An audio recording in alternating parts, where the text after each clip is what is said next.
They've shared an experience most of us could never even imagine. Elizabeth Smart kidnapped for 9 months. Jaycee Dugard kidnapped for 18 years. Well, now the two women are standing together against the release of one of Smart's captors and issuing a warning to the public. Do I believe that she is dangerous? Yes, but not just to me. I believe that she is a danger and a threat to any vulnerable person in our community, which is why our community should be worried.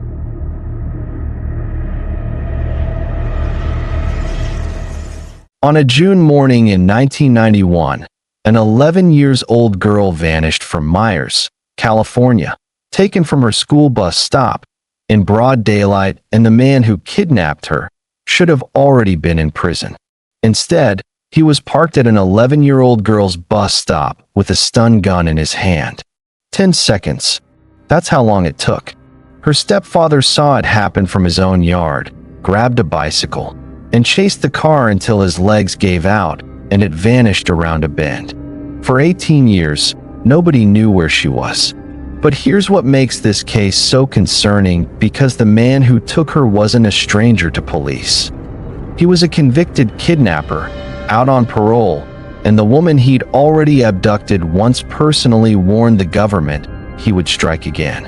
An official wrote down her warning and dismissed it with a single word.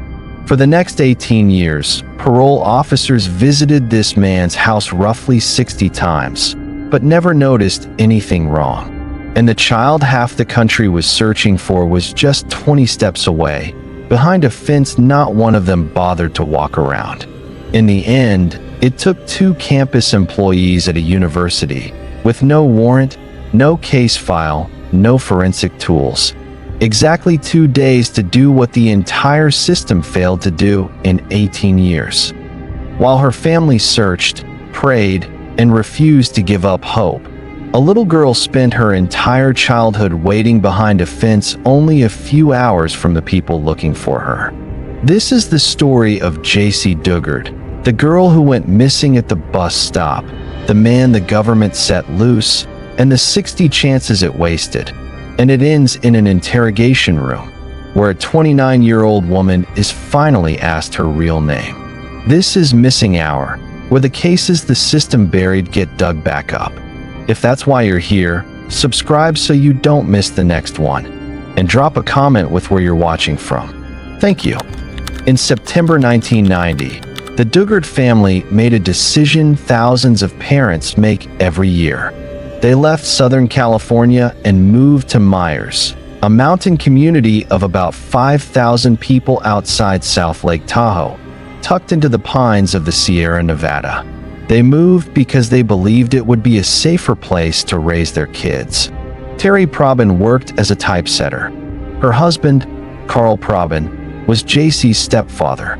There was a new baby in the house, Jaycee's half-sister, Shayna, born that year. And there was Jaycee Lee Dugard herself, 11 years old, blonde, obsessed with pink, remembered by everyone as a kid who laughed easily.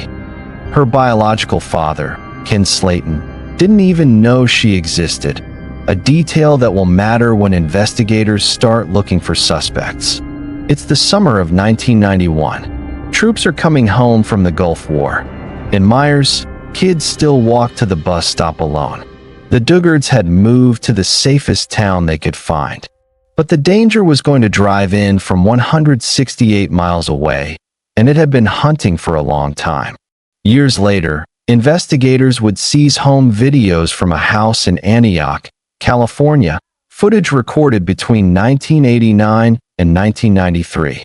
What's on those tapes changed how prosecutors understood this entire case.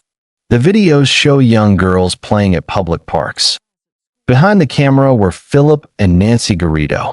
On the audio, Philip directs his wife to discreetly focus the lens on the children. In other recordings, the two can be heard doing something investigators describe plainly as scouting possible targets. This was not a couple who acted on impulse one June morning. This was a couple who hunted, methodically, together, on camera. The El Dorado County DA later concluded Nancy Garrido scouted Jaycee specifically, selected her, in the DA's words, as a prize for her husband. The gray sedan that appeared in Meyers on June 10, 1991 wasn't passing through. It had come for her. And at the moment those tapes were rolling, Philip Garrido was already a convicted, registered offender under federal supervision. Stick around, because what happens in the next few minutes will make you question everything about who we trust to keep kids safe. Now you might be wondering, how does a convicted kidnapper, already under federal supervision, end up parked at a school bus stop completely unnoticed? Hold that question. It only gets worse from here. The morning started ordinarily. Terry left early for work. Jaycee dressed in her favorite outfit and headed out to catch the school bus, walking up the hill from her house, facing traffic, the way kids are taught to. Carl was in the garage. From where he stood, he could see her on the road. Suddenly, a gray sedan drove past Jaycee, made a U-turn at the top of the hill, and rolled back down toward her. It slowed and pulled alongside. The window came down. Jaycee's first thought, she would say years later, was that the driver wanted directions. Instead, a stun gun came out of the window. In seconds, Nancy Garrido was out of the car, pulling the stunned 11-year-old inside and holding her down, while Philip Garrido drove. Carl saw it happen. He grabbed the only thing within reach, a mountain bike, and pedaled after the car as hard as he could, uphill, until his legs gave out and the sedan vanished. He would replay that chase for the rest of his life. Imagine living with that memory, knowing you saw the car, knowing you chased it, wondering, for the next 18 years, if there was one more second you could have found, one more hill you could have climbed. Inside the car, Jaycee drifted in and out of consciousness for a drive that lasted roughly 3 hours. By the end, her captors had taken everything she carried and wore that could identify her. Everything except one thing they missed, a small butterfly-shaped ring. She hid it and kept it hidden for years, because it was a secret piece of her real self. It was tiny, worth almost nothing. But for 18 years, it reminded her that before she was Alyssa, she had another name, another family, another life. Back in Meyers, Carl called 911. Neighbors and other children who had seen fragments of the abduction gave a rough description of the car. There were 2 people inside, but no one got a license plate. The response was enormous. The El Dorado County Sheriff's Office, state authorities, and the FBI's Sacramento field office launched one of the largest searches in county history. Helicopters, search dogs, thousands of volunteers walking grid lines through the pines. A composite sketch circulated based on witness accounts of 2 suspects. Terry refused to let the case go quiet. She printed flyers by the thousands, sold pink ribbons and keychains at craft fairs to fund the search, and went on national television begging for her daughter's return. Pink became the symbol of the campaign because it was Jaycee's favorite color. Every flyer she handed out carried the same hope, that somewhere, someone would recognize her daughter before another day slipped away. Meanwhile, the investigation started with the people closest to the victim. Carl Probin, the stepfather, the only adult eyewitness, came under suspicion. He took multiple polygraph tests and passed every one. Investigators even tracked down Ken Slayton, the biological father who hadn't known Jaycee existed. He was cleared too, but the strain of being suspected would follow Carl for years. With the family eliminated, the case rested on a gray sedan, a sketch, and thousands of tips from across California and Nevada.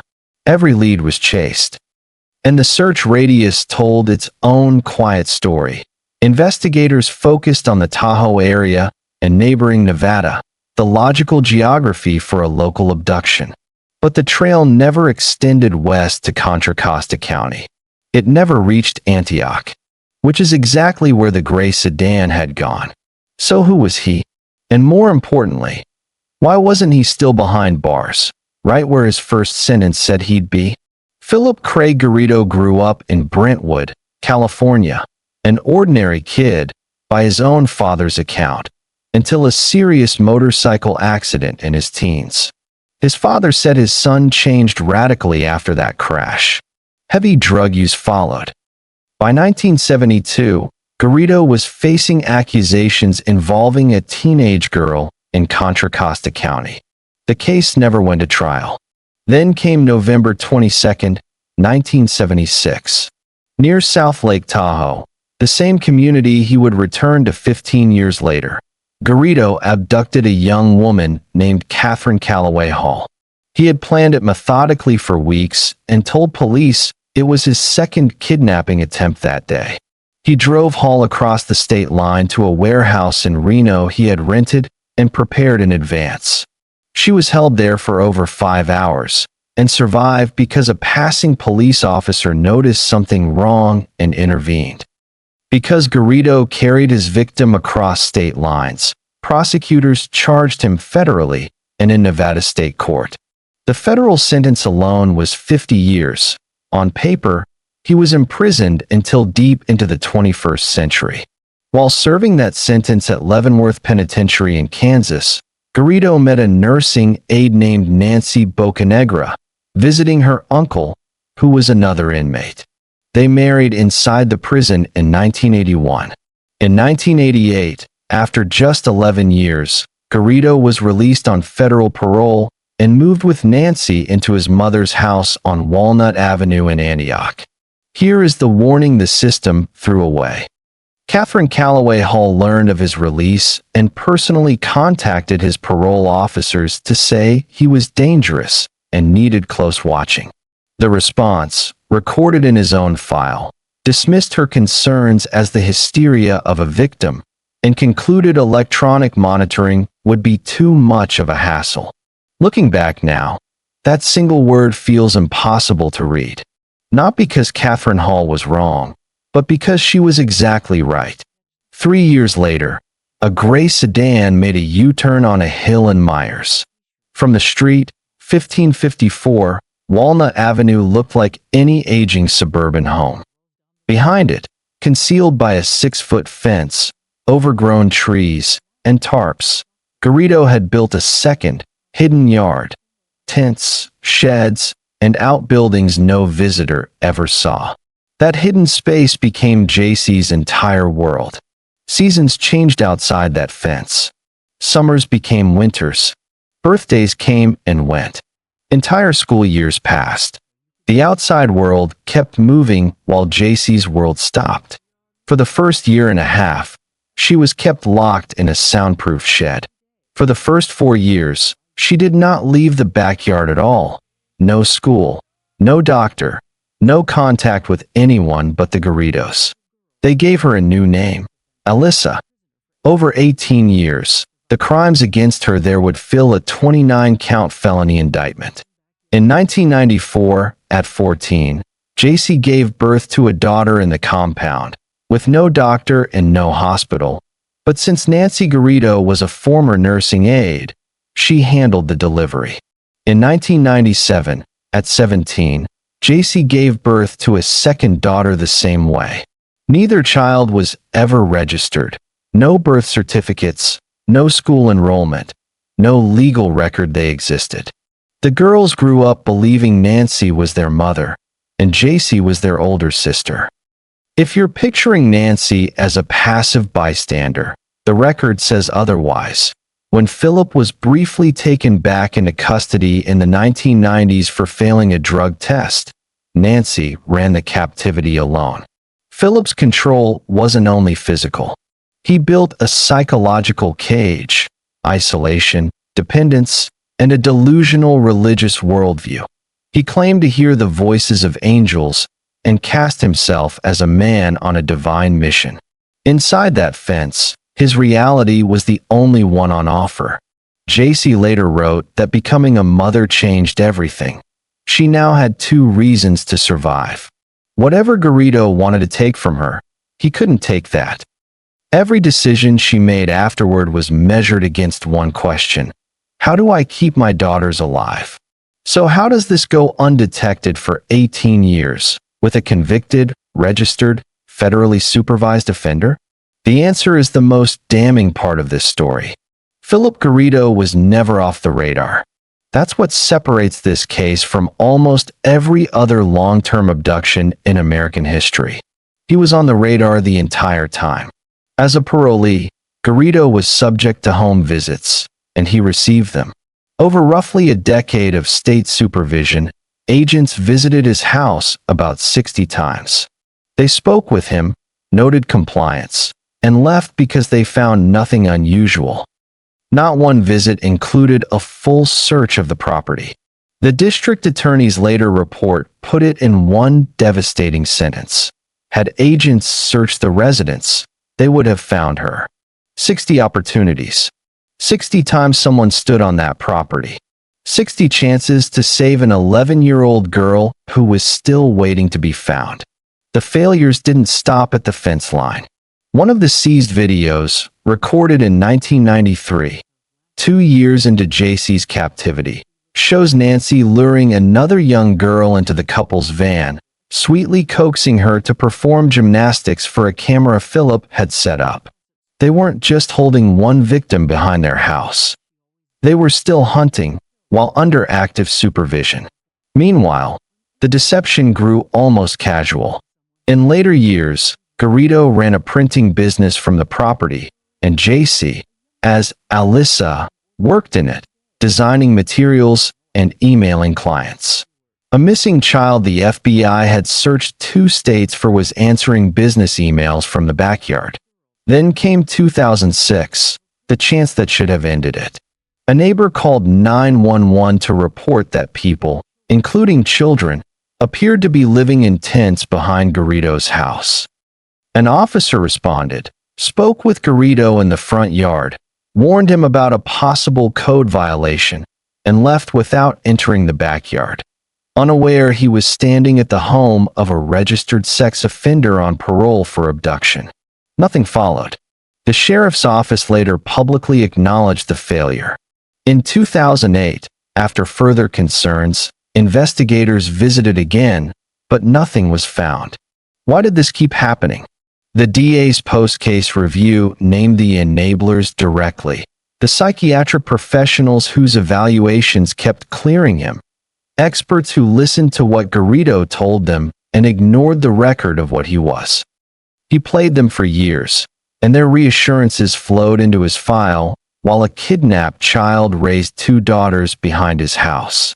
Hold on to that, because at sentencing, a judge is going to say it to their faces. It would take 2 people with no connection to the case to do what all of that could not. And it would take them exactly 2 days. Now you might be wondering, who were they? What did 2 campus employees see that 60 trained parole officers spent a decade missing? On Monday, August 24th, 2009, Philip Garrido walks into the UC Berkeley campus police office with 2 girls, ages 11 and 15. He wants a permit for an event for his religious group, God's Desire. He talks about a special mission, about the government being involved, about a book he's written. The manager of the special events unit, Lisa Campbell, noticed something was wrong. What strikes her isn't just Garrido's erratic manner. It's the girls, pale, in drab matching dresses, oddly rehearsed, glancing at Garrido before answering anything, as if they were scared. She doesn't confront him. She does something smarter. She schedules a follow-up meeting for 2 p.m. the next day, making sure he'll come back, and flags him to Officer Ally Jacobs. Most people would have dismissed it as strange. Lisa Campbell didn't. And because she trusted a feeling she couldn't yet explain, history was about to change. Jacobs runs the name through dispatch. The return changes everything. He's a registered sex offender, a paroled kidnapper, with 2 young girls he's calling his daughters. And nothing in his supervision file says Philip Garrido has children. On Tuesday, August 25th, Garrido returns with the girls, right on time. Jacobs sits in, keeping things conversational, so he suspects nothing. She studies the children, healthy but sun-starved, one standing rigid, hands flat against her legs, eyes fixed upward. Garrido, unprompted, volunteers his criminal past and insists he's a changed man doing God's work. After they let him walk out, Jacobs contacts Garrido's parole agent, Edward Santos Jr., and reports everything, including the two girls his file says shouldn't exist. That same day, parole agents go to Walnut Avenue, place Garrido in handcuffs, and search the main house, and find nothing. No girls. Even now, the hidden yard behind the yard keeps it secret. Garrido is ordered to report to Concord the next morning and to bring his entire household. On Wednesday, August 26th, Garrido arrives in Concord with Nancy, the two girls, and a young blonde woman he introduces as Alyssa, a relative. Investigators decide to separate them. The woman's story doesn't hold, protective of the girls, evasive about herself, visibly afraid. In another room, Garrido's account collapses, and he begins to confess to what he did in June of 1991. In that small interrogation room, the young woman is asked who she really is. It had been 18 years since anyone had asked her that. 18 years since she had spoken those 3 words out loud. Through tears, she finally answered, "I'm Jaycee Lee Dugard, the girl from the missing poster." If this case is why you clicked, we cover the cases where the system failed and the people who caught what it missed. Subscribing takes 1 tap, and it decides which cases we cover next. That evening, the FBI arranged a phone call. In Southern California, Terry Probin answered and heard a voice she had waited 18 years, 2 months, and 16 days to hear. Imagine waiting almost 2 decades for a call you've nearly stopped believing will ever come, then hearing your child's voice on the other end. She flew north the next morning, and the reunion happened in private. Mother, daughter, and 2 granddaughters Terry had never known existed. Jaycee's aunt, Tina Dugard, told reporters the smile on her sister's face was as wide as the ocean. They laughed, they cried, and Jaycee remembered everyone. Then came the fact that staggered even investigators. For 18 years, while Terry searched across 2 states, her daughter had been held less than a 2-hour drive away. Philip and Nancy Garrido were arrested on August 26, 2009. El Dorado County prosecutors filed a 29-count felony indictment, kidnapping, false imprisonment, and multiple counts of assault against a minor. Both pleaded not guilty. The Walnut Avenue property became a sprawling crime scene, processed for months. The tents, the soundproof shed, the seized recordings. The Garridos were even questioned about the unsolved 1988 disappearance of a 9-year-old girl in Hayward. They were ruled out, and another man was charged in 2020. In April 2011, the pleas came. Philip pleaded guilty to kidnapping and 13 additional felony counts. Nancy pleaded guilty to kidnapping and 1 additional count, in a deal requiring Philip to admit to nearly the entire indictment. Both waived their right to appeal. Jaycee released a brief statement saying she was relieved they had finally acknowledged their guilt. On June 2, 2011, at El Dorado County Superior Court in Placerville, Judge Douglas Feimister delivered the sentences. Jaycee chose not to attend. Her absence was the loudest statement in the room. Her mother read her daughter's words to the 2 defendants, who kept their heads down. Jaycee said she refused to waste another second of her life in their presence, that they had stolen her life and her family's, and that they no longer mattered. So the question becomes, how? After everything you just heard, does anyone still call this man low risk? Even with the compound excavated and the videos and evidence, a probation report rated Garrido a low to moderate future risk. Judge Feimister threw it out from the bench, saying Garrido had fooled psychologists, psychiatrists, and parole officers for decades, and calling him the poster child for a sexual predator. Philip Garrido was sentenced to 431 years to life, while Nancy Garrido received 36 years to life, the maximum under the laws in effect in 1991. Many people spend the rest of their lives trying to recover from trauma. Jaycee chose something harder. She decided other families shouldn't have to walk through it alone. Jaycee spent 18 years waiting for someone to find her. The people who were supposed to protect her walked past that fence again and again, never knowing she was only a few steps away. But she never stopped surviving. And in the end, two strangers noticed what everyone else had missed. Today, Jaycee chooses to live away from the spotlight. She has written about her experience, built a foundation to help other survivors, and dedicated her life to making sure families facing unimaginable trauma don't have to face it alone. She can never reclaim the childhood that was taken from her, but she reclaimed something just as important: her future. This case wasn't solved because of advanced forensics or a breakthrough investigation. It ended because two ordinary people refused to ignore what didn't feel right.